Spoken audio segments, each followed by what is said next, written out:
You're scrolling through your ex's Instagram at 2 a.m. You tell yourself it's harmless, just curiosity, just checking in. But here's what nobody talked about. There's a moment when curiosity becomes obsession, when love becomes possession, when the person who swears they die for you starts planning something else entirely. Tyrone Davis Jr. posted, "I love you, bae. You my everything" on social media. 72 hours later, his father received a phone call that his son was brain dead under a bridge in Gainesville, Florida. But here's the impossible part. The girlfriend who was with him, the last person to see him alive, didn't make that call. She didn't call his father. She didn't call his mother. For almost 24 hours, Tyrone Davis Jr. lay in a hospital listed under a trauma name while his family, for hours away in Fort Lauderdale, had no idea their son was dying. When investigators arrived at that bridge on Southwest Archer Road, they found something that doesn't make sense. A healthy, street-smart man who never went anywhere without his phone, without protection, in a city he'd never lived in, somehow ended up with catastrophic head trauma under an interstate overpass. No phone, no weapon, just a box of Papa John's pizza. The medical examiner would later confirm he died on December 29th, but his body wasn't pulled from life support until the 30th, creating a timeline that split his family down the middle. His father's side demanding justice, his mother's side urging patience, and in between them, a woman named Lulu whose social media showed a fairy tale romance, but whose silence after Tyrone's death spoke louder than any love post ever could. This isn't a story about a stranger in a dark alley. This is about the person who knows your bank account password, who travels cross-country in your truck, who your kids call by name. Because the most dangerous place in America isn't a bad neighborhood. It's a relationship where love curdles into something unrecognizable, where the person who shares your bed starts seeing you as an obstacle instead of a partner. We've all felt that pull. That jealous rage when someone doesn't text back. That moment of imagining revenge when betrayal stings too deep. Most of us step back from that edge. But what happens when someone doesn't? What happens when a Christmas vacation to a cabin becomes the last trip someone ever takes? When social media perfection hides basement-level dysfunction? When ride or die stops being a metaphor? This case exists in that terrifying space between normal relationship, conflict, and something unforgivable. And the distance between those 2 points? It's exactly one decision, one moment, one choice that can't be undone. On December 27, 2024, Gainesville police received reports of an injured person on Southwest Archer Road near Interstate 75. What they found was Tyrone Davis Jr., 35 years old, suffering from severe head trauma. The initial investigation suggested he jumped from a moving vehicle, but his family isn't buying it. His aunt would later say, "My nephew went on a Christmas vacation for a week at a cabin. He never came back." If you want to understand how a love story posted across Instagram and TikTok, complete with matching outfits, truck rides, and family visits, ends with a man dying alone under a bridge while his girlfriend allegedly cleans out his bank account, you're in the right place. Because this isn't just about what happened to Tyrone Davis Jr. This is about recognizing the warning signs we all ignore, the red flags we explain away, the moments when love becomes something else entirely. Subscribe. This story will force you to examine every relationship you've ever trusted. Tyrone Davis Jr. wasn't supposed to be a true crime case. He was supposed to be a success story, a father working hard, a truck driver grinding to provide for his 2 kids, a man who FaceTimed his children from the road to help with homework and ask about their day. His friends described him as street smart, someone who grew up in Broward County, Florida, where you learn early to sleep with your phone nearby and never move through unfamiliar territory unarmed. He wasn't reckless. He wasn't naive. In his own words, captured in videos before his death, "I used to be big on fixing things, talking things out, being that grown man, being that bigger person. Nah, man. Once I say it's over, it's over. Ain't no second chances. We grown. People know right from wrong." That was Tyrone, deliberate, self-aware, protective of his energy. His daughter once told him during a recorded conversation that she started caring about him more after he left the streets. His son showed him report cards over FaceTime, 2 or 3 A's and 1 B. Tyrone responded with pride, "Dad is so proud of you. I love you." These weren't distant relationships maintained through child support checks. These were active, engaged connections. Tyrone worked as a long-haul truck driver, a job that kept him away for stretches, but one he took seriously.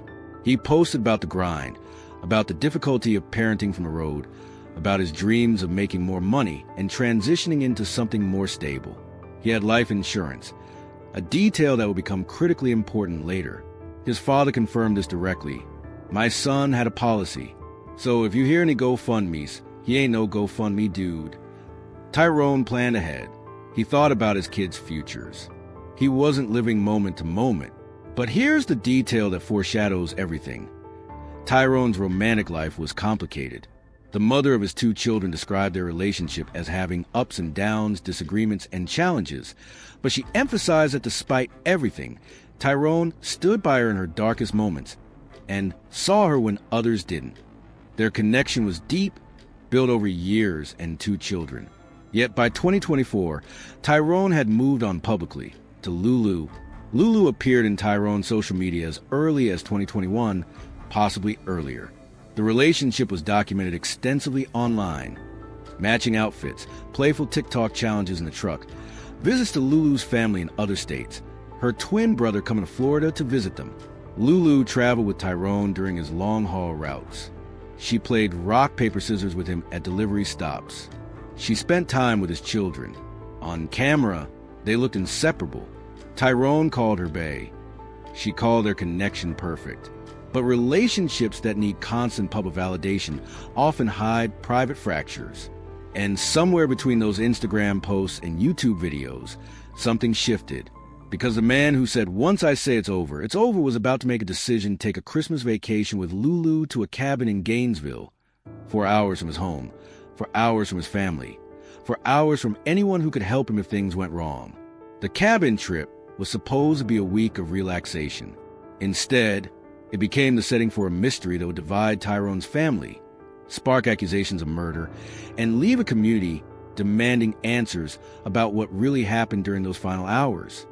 Wait, before we go further, I need you to understand something about Gainesville, Florida.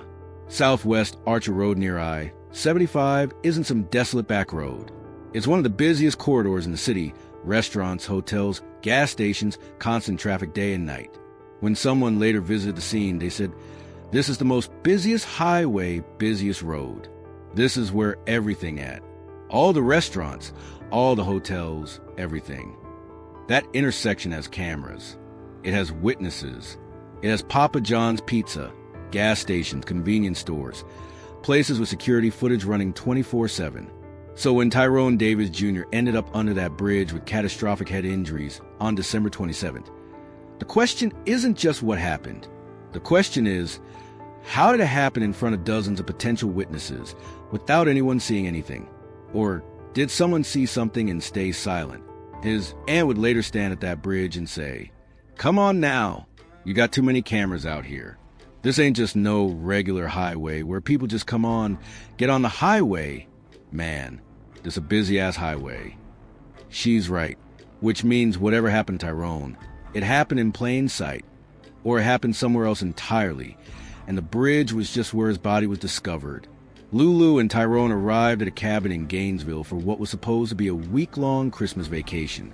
The exact dates aren't fully clear from public records, but what we know is that by December 27th, something had gone catastrophically wrong. According to Tyrone's family, there was an argument at the cabin. One witness claimed Lulu was seen packing up the cabin by herself. An odd detail, if the couple was supposed to be vacationing together. What were they arguing about? Family members hinted at tensions, at previous incidents. Tyrone's aunt mentioned that Lulu had allegedly been arrested during a previous vacation for domestic violence, though this claim hasn't been independently verified. If true, it suggests a pattern of volatility beneath the social media smiles. Relationships don't usually explode out of nowhere. There are warning signs, arguments that escalate, moments where someone's reaction seems disproportionate, instances where apologies don't quite erase what was said or done. Tyrone was a man who valued boundaries. He'd said publicly that he didn't give second chances, that he expected people to know right from wrong. So what happens when someone with those values finds themselves in a situation where walking away might mean admitting failure? Where leaving might mean losing a relationship they've been broadcasting as perfect to thousands of followers? Here's where the story fractures into competing narratives. According to Gainesville police, based on their initial investigation, Tyrone Davis Jr. jumped out of a moving vehicle while in traffic on Southwest Archer Road. That's their official statement. He jumped voluntarily from a moving car, sustained severe head trauma, specifically catastrophic injuries to the back of his head. He was found near the bridge, alive but barely. He was transported to hospital, where he was listed under a trauma name, a standard procedure in cases where foul play might be suspected or identity isn't immediately confirmed. But here's what doesn't fit. Tyrone's father and extended family were not notified for almost 24 hours. Not by Lulu, who was allegedly driving the vehicle. Not by hospital staff initially. Not by police. Tyrone's father, who lived 4 hours away in Fort Lauderdale, got the call almost a full day after his son was found dying. When he finally learned what happened, the story he was told kept changing. First, Lulu allegedly said Tyrone slipped and fell at a gas station and bumped his head. Then the story changed. Then it changed again. By the time the family received 3 or 4 different explanations, they stopped believing any of them. Tyrone's father described the moment he learned the truth. "I was notified of my son's death almost 24 hours later.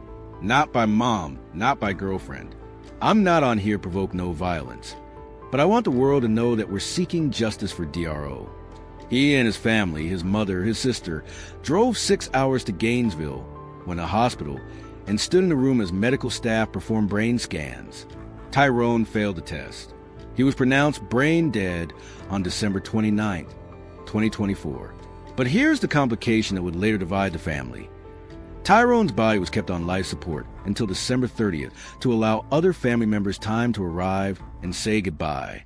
The medical examiner confirmed the official date of death as December 29th, but some family members, particularly on his mother's side, believed it was the 30th because that's when the ventilator was removed. This discrepancy might seem minor, but in a case where every detail is scrutinized, it became another fracture point, another piece of evidence that the family couldn't agree on, another reason why some relatives trusted the investigation, while others demanded deeper answers.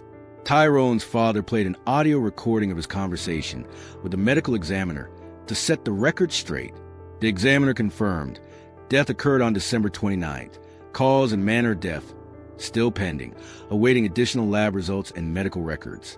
Translation: the medical examiner couldn't yet say definitively whether this was an accident, a suicide, or a homicide.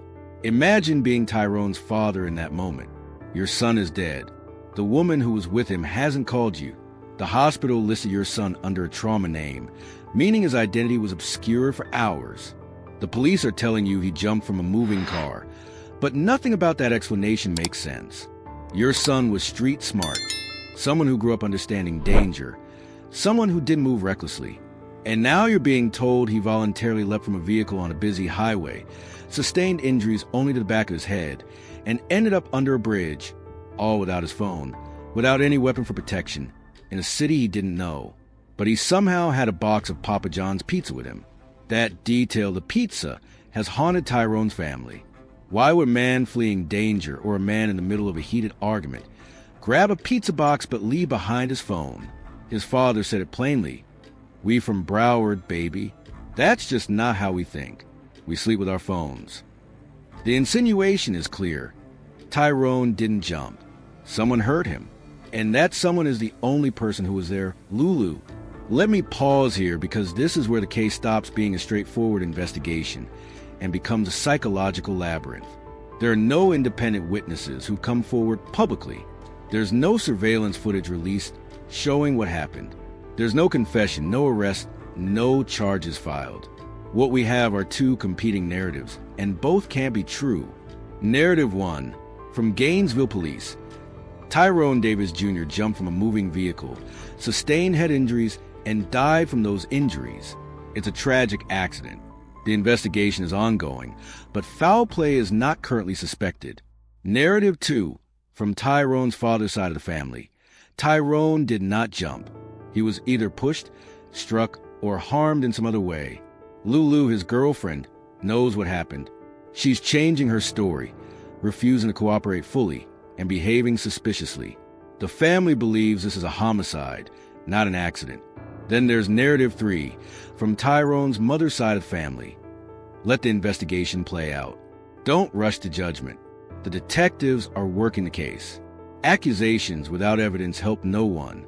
This three-way split, police, father's family, mother's family, has turned Tyrone's death into a public spectacle, with social media videos, GoFundMe accusations, and emotional live streams creating a chaotic information environment where truth becomes nearly impossible to discern.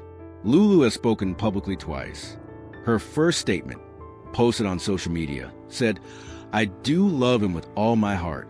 His death was an accident outside of our control." She repeated, "His passing was an accident that was caused by factors outside of me or his control." Her second statement was longer, more detailed. "This has been the most heartbreaking thing that I've ever been through. It has been extremely difficult, overwhelming, confusing, and emotional dealing with everything that came from the situation while trying to grieve the love of my life and process him not being here anymore when we were nothing short of inseparable. I would never do anything to harm him or would want him to lose his life. I have lost a major part of me losing him. We were not perfect, but we were literally made for each other. We had our whole life planned together. For those wanting to know, I've been providing my account of everything that happened since the beginning to both sides of Tyrone Davis family. The dad's side, the Davis family, and his mom's side. Notice that only one side of his family is spreading hateful, negative things that they know Tyrone would not allow nor respect. As much as I want to explain my innocence out of the love for my man that I still cannot believe is not here to do life with me, there's currently an active investigation underway. Out of respect for this investigation process, I will refrain from making any more public statements until the investigation is complete. Read that statement carefully. She calls Tyrone the love of my life. She says they were inseparable. She emphasizes that she gave her account to both sides of the family, implying transparency. She notes that only the father's side is making accusations, suggesting bias or unfair treatment. She confirms an active investigation and says she won't speak further until it's complete. On the surface, it sounds like the statement of someone grieving and cooperating with authorities. But Tyrone's father's side hears something else. They hear deflection. They hear someone who waited 24 hours to notify the family. Someone who allegedly told multiple conflicting stories. Someone who, according to unverified claims, cleared out Tyrone's bank account after his death. They hear someone who's using the investigation as a shield to avoid answering hard questions. So which narrative is true? That's the question that's tearing this case apart.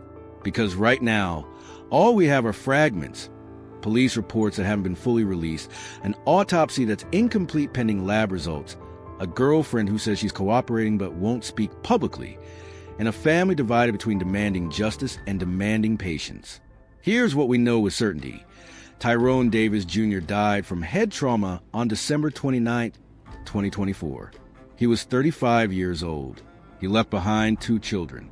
His father was notified nearly 24 hours after the injury occurred. Lulu was the last known person with him. An active investigation is ongoing.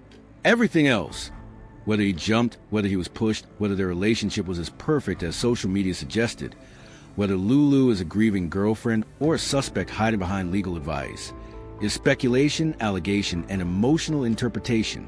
But here's the part that should disturb you. We live in a surveillance society.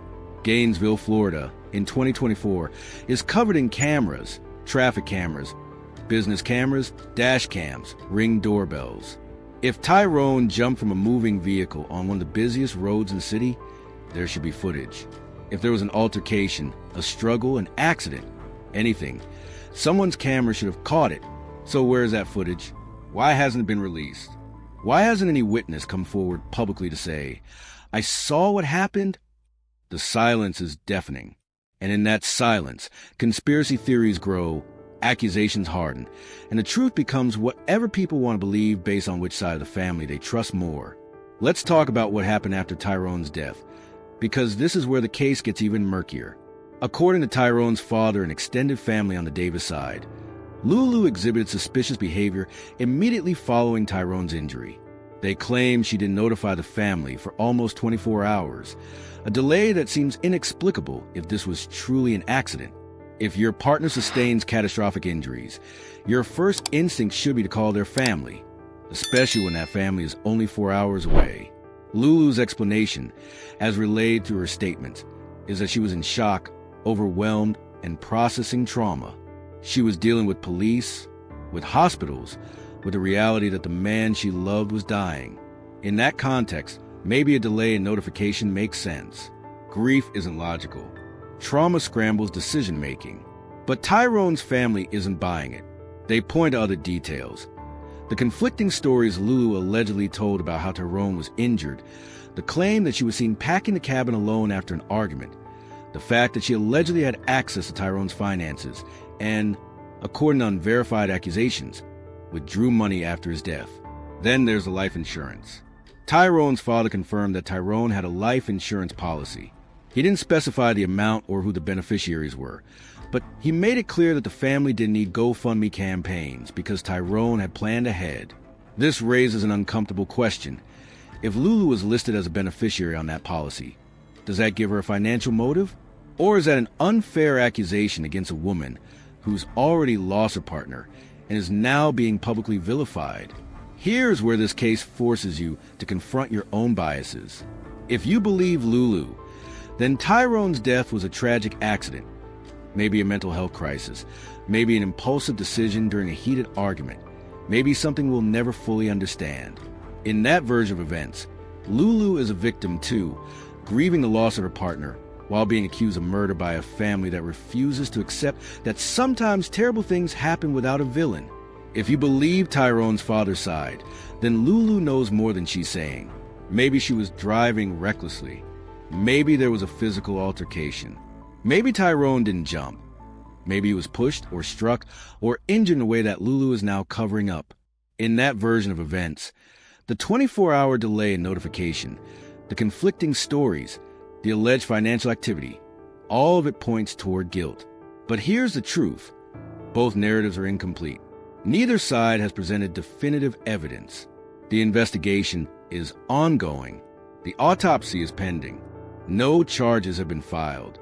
So we're left in limbo, watching a family tear itself apart on social media, while a woman named Lulu stays silent behind the advice of what's presumably legal counsel. The family division is one of the most painful aspects of this case. Tyrone's father's side, the Davis family, has been vocal, aggressive, and public in their demands for justice. They've organized vigils, posted on social media, called for witnesses to come forward, and made it clear they don't trust Lulu's version of events. Tyrone's mother's side has taken the opposite approach. His sister, speaking on behalf of that side of the family, posted, "Everyone wants to be the police or private investigators or whatever they want to be. People coming up with their own narratives of the girl. And okay, that's fine. Everyone is entitled to their own opinion." She emphasized that she was present when Tyrone was taken off life support, that she saw his ID in the hospital bag, that the hospital told him he was under a trauma name, not John Doe, as some relatives claimed. She urged patience, respect for the investigative process, and caution against rushing to judgment. This split isn't just about tactics. It's about how grief manifests differently. Some people need action, need answers, need someone to blame.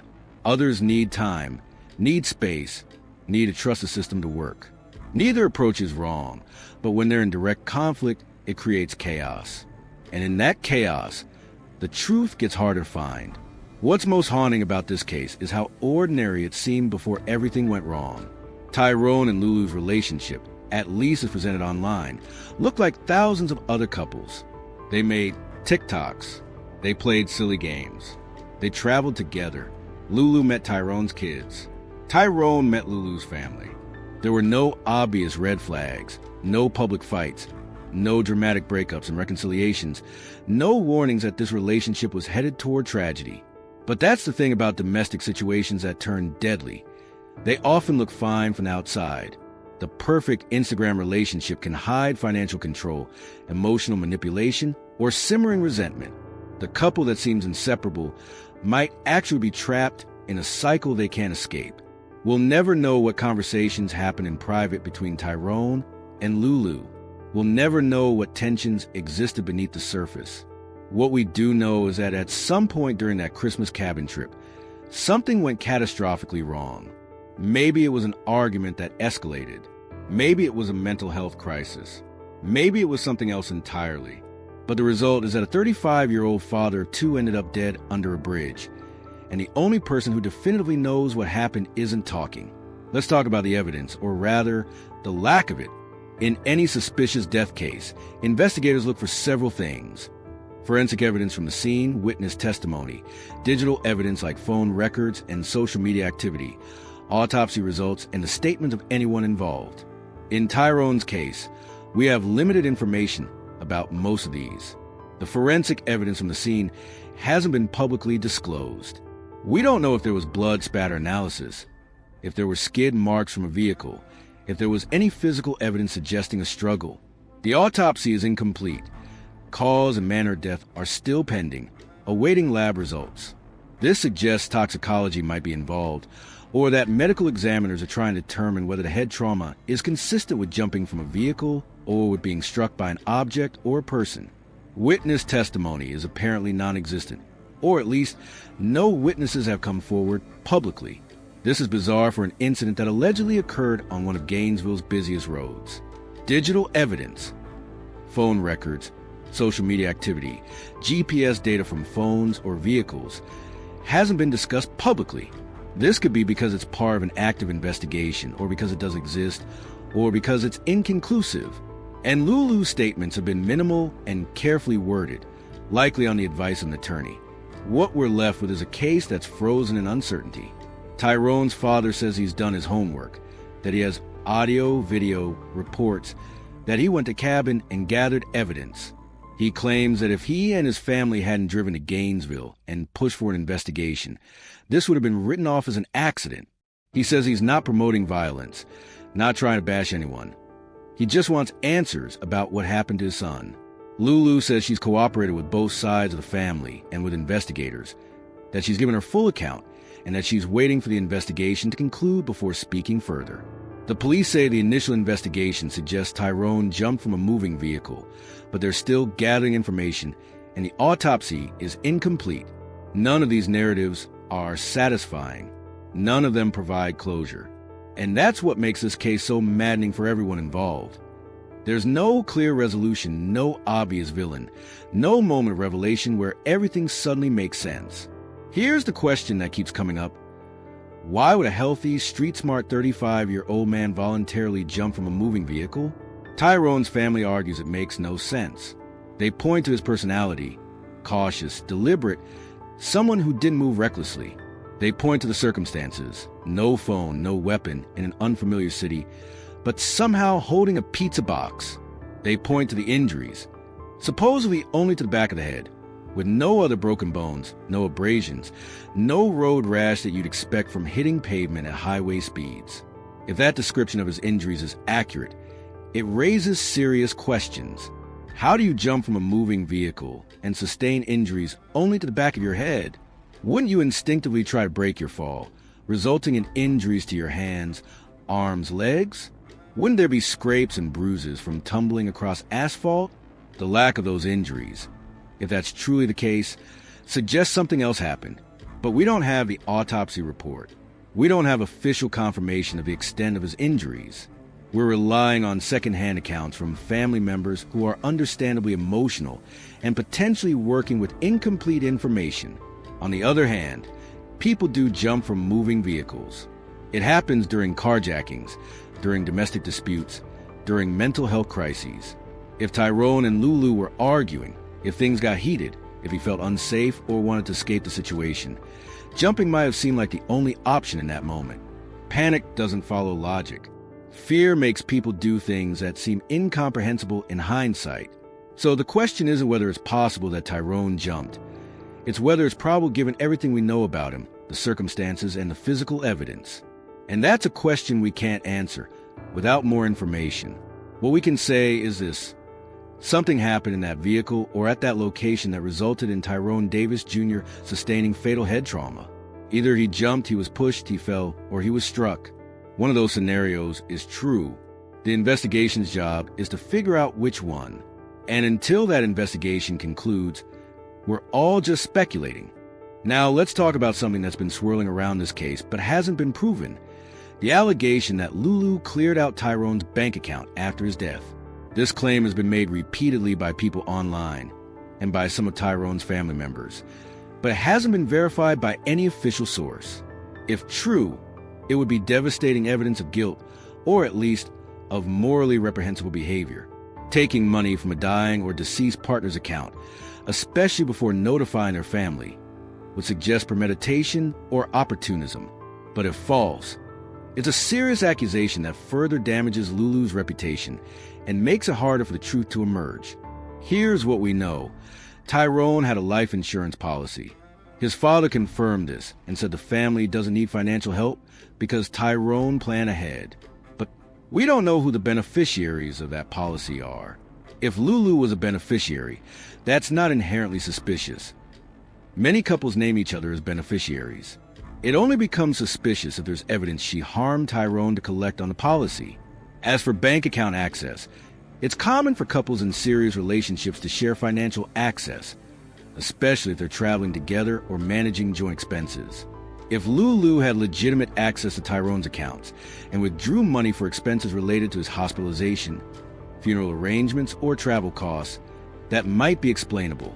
But if she withdrew large sums immediately after his injury or death, especially before notifying his family, that looks very different. Without bank records, without official confirmation, we can't know which scenario is accurate. But the accusation has been made, and it's one more piece of the puzzle that makes people suspicious of Lulu's role in all this. There's another element to this case that's been largely overlooked. Tyrone's relationship with the mother of his children. She posted a heartfelt tribute after his death, describing him as not just a father of my kids, but once a very special and important person in my life. She acknowledged their ups and downs, but emphasized that Tyrone stood by her in her darkest moments, and that they shared something meaningful. She promised to keep his memory alive for their children. That statement is important because it shows Tyrone was someone capable of deep, lasting connections. He didn't just move from relationship to relationship. He built something real with the mother of his children, and even though they weren't together romantically anymore, there was still love and respect there. So what happened with Lulu? Was their relationship as perfect as social media suggested? Or was there something darker beneath the surface? We know from Tyrone's own words that he didn't tolerate disrespect, that he didn't give second chances, that he valued boundaries and expected people to act right. We also know from his aunt's unverified claim that Lulu had allegedly been arrested for domestic violence on a previous vacation. If true, that suggests volatility, conflict, moments where things got out of hand. But again, we don't have confirmation of that arrest. It could be true. It could be exaggerated. It could be completely fabricated. In the absence of police records, we can't verify it. What we can say is that every relationship has private dimensions that outsiders never see. The question is whether those private dimensions in Tyrone and Lulu's relationship were toxic enough to lead to violence. And if so, who was the aggressor? Let's address the scene itself. The bridge on Southwest Archer Road. Multiple people have visited that location since Tyrone's death. Family members, supporters, people from the community. One person, a friend of Tyrone's from Fort Lauderdale, who now lives in Gainesville, went to the bridge and filmed a video. She spoke about how busy that area is, how there are cameras everywhere, how it's impossible that nobody saw what happened. She left candles, a teddy bear, and a balloon. She walked under the bridge looking for evidence. Specifically, she was looking for anything that said Papa John's, because the claim is that Tyrone had a pizza box with him when he was found. She didn't find anything that night, though she noted the area had already been processed by police. Her frustration is palpable in the video. Come on now, you got too many cameras out here. This ain't just no regular highway. This a busy-ass highway. You don't care about no language. That man's family 5-6 hours away in Gainesville got all kind of cameras, all kind of camera lights. She's right. The lack of witnesses, the lack of footage, the lack of any public information about what cameras showed, It's all deeply frustrating for a family that wants answers, but there are explanations that don't involve conspiracy or cover-up. Maybe the cameras in the area weren't aimed at the specific spot where the incident occurred. Maybe they malfunctioned. Maybe the footage exists but is being held as part of the investigation and won't be released until charges are filed or the case is closed. Or maybe, and this is a possibility nobody wants to consider, the footage shows exactly what police said: Tyrone jumping from a vehicle. If that's the case, releasing it might violate his privacy, traumatize his family further, and serve no investigative purpose. We don't know, and that uncertainty is its own kind of torture. Here's what I can't stop thinking about. Tyrone Davis Jr. was a father. He had 2 kids who loved him, who FaceTimed with him from the road, who bragged about his grades and listened to his advice. Those kids are now growing up without their father. They'll have questions about how he died, about why he died, about whether someone is responsible. They'll hear the accusations against Lulu. They'll hear the defenses. They'll see the social media posts, the YouTube videos, the public fights between family members. And they'll have to make sense of all of it without their dad there to explain, to guide, to protect them from the ugliest parts of the story. That's the real tragedy. Not just that Tyrone is dead, but that his death has become a spectacle, a case argued on social media, a story told by commentators, a mystery debated by strangers who never knew him. His life gets reduced to a headline. Man dies under mysterious circumstances in Gainesville. His relationship gets reduced to a true crime narrative. Girlfriend accused of foul play. His family gets reduced to feuding factions. Father's side versus mother's side. But Tyrone was more than that. He was a person who worked hard, who loved his kids, who tried to build something stable despite growing up in difficult circumstances. He was someone who believed in boundaries, in accountability, in not giving second chances to people who didn't earn them. He was someone who could be playful, making TikToks in the truck, playing rock, paper, scissors for wings, and serious, talking about leaving the streets, about being a better man, about parenting from a distance.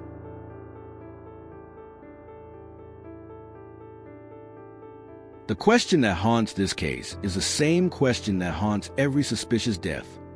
At what point did this become inevitable? Was there a single moment where everything could have changed? A decision not to take the cabin trip, an argument that didn't escalate, a choice to call for help instead of try to handle things alone? Or was this the culmination of patterns that have been building for months or years? Warning signs that were ignored, red flags that were explained away? We'll probably never know. Even if the investigation concludes, even if charges are filed or ruled out, even if Lulu eventually speaks publicly or Tyrone's family gets the answers they're demanding for 04 p.m., we'll never have a complete picture of what happened in that vehicle or at that location. We'll never know the exact sequence of events, the words that were said, the emotions that were felt. We'll have an official narrative: accident, suicide, homicide. But the human reality, the psychological truth of those final moments, will remain locked away. And maybe that's the hardest part of all this. Not just a not knowing, but the awareness that we'll never fully know. That some mysteries are unsolvable not because evidence is lacking, but because the only witnesses are a dead man and a woman who's chosen silence. So where does that leave us? With questions, with grief, with a family divided between demanding justice and demanding patience. With a community in Gainesville looking at that bridge differently now, wondering what happened there, wondering if the truth will ever come out. With 2 children who lost their father and deserve to understand why. And with all of us watching from the outside, trying to make sense of how a Christmas vacation turned into a death investigation, how a love story documented on social media ended with accusations of betrayal and violence. Here's what I'm asking you. Where's the line? When does a relationship argument become something dangerous? When does emotional distress justify drastic action? When does grief become suspicion or suspicion become accusation, or accusation become conviction without trial? We're all navigating relationships with imperfect information. We all have moments of anger, jealousy, fear. Most of us step back from the edge. We choose de-escalation. We choose communication. We choose to walk away when things get too heated. But what happens when someone doesn't make that choice? What happens when the person you love becomes the person you fear, or the person you're trapped with, or the person who knows all your vulnerabilities and can exploit them? Tyrone Davis Jr.'s case forces us to confront those questions without easy answers. If Lulu is innocent, she's experiencing unimaginable trauma, losing her partner and being accused of murder by his family, while the internet vilifies her. If she's guilty, she's living with the knowledge that her actions or her silence directly contribute to Tyrone's death, and that secret is eating her alive. Either way, the truth matters, not for the algorithm, not for the true crime content machine, but for Tyrone's kids, for his father, who drove 6 hours to hold his son's hand as he died, for his mother, who buried her third and final son, for the mother of his children, who has to explain to those kids why their father isn't coming home. The truth matters because justice isn't just about punishment. It's about understanding what happened so we can prevent it from happening again. It's about recognizing warning signs. It's about knowing when to intervene, when to walk away, when to ask for help. It's about making sure that Tyrone's death means something beyond tragedy. This case will stay with me, not because it's particularly gruesome or because there's a clear villain to root against, but because it's so human. It's about the space between love and violence, between public presentation and private reality, between what we show the world and what we hide from ourselves. Tyrone and Lulu looked happy on Instagram. They looked like they had something real. But something went wrong in that cabin, on that highway, under that bridge. Something happened that took a 35-year-old father away from his children forever. Whether it was an accident, a crime, or something between, the result is the same: devastation for everyone involved. So I'm asking you to sit with that discomfort. Don't rush to judgment. Don't assume you know what happened based on a viral video or a family member's accusation. Let the investigation play out. Let the evidence speak. And while we're waiting, ask yourself, what are the warning signs I might be ignoring in my own life or the lives of people I care about? Where's my line between acceptable conflict and dangerous behavior? At what point do I walk away, call for help, or refuse to tolerate what's being normalized? Because somewhere tonight, someone's in a relationship that looks fine from the outside, but feels wrong on the inside. Someone's making excuses for behavior they know isn't okay. Someone's telling themselves it'll get better. It was just one bad night. Everyone has fights. And maybe they're right. Maybe it will get better. But maybe it won't. Maybe they're one argument, one bad decision, one moment of escalation away from becoming the next headline. Tyrone Davis Jr. didn't think December 27th would be the day his life ended. He probably thought he'd finished a vacation, go home, get back to work, FaceTime his kids. But that's not what happened. And now his family is left with questions. His children are left without a father, and a woman named Lulu is left with a choice: tell the truth, whatever it is, or live with silence forever. The investigation is ongoing. The autopsy is pending. No charges have been filed. This case is far from over. But regardless of how it concludes, the lesson is clear. Relationships are complicated. Emotions are powerful. And the distance between love and loss is sometimes just one decision, one moment, one choice that can't be undone. If this case moved you, if it made you think about your own boundaries or the people you trust, leave your honest answer in the comments. Where's your line? When does heartbreak become obsession? When does conflict become danger? This isn't about judgment. It's about awareness. It's about recognizing that we all have edges we walk near, and the difference between stepping back and falling forward is often just awareness, just one moment of clarity. Subscribe if you want cases that ask hard questions about human nature, that don't give you easy answers or clear villains, that respect the complexity of real people in impossible situations. Because somewhere tonight, someone's feeding jealousy they should starve, nursing resentment they should release, ignoring warnings they should heed. And the choice they make matters more than they know. Tyrone Davis Jr. deserved better. His kids deserve answers. And we all deserve to learn from tragedies like this so they don't keep happening. Justice for Tyrone. Truth for his family. And awareness for all of us about the edges we walk and the choices we make.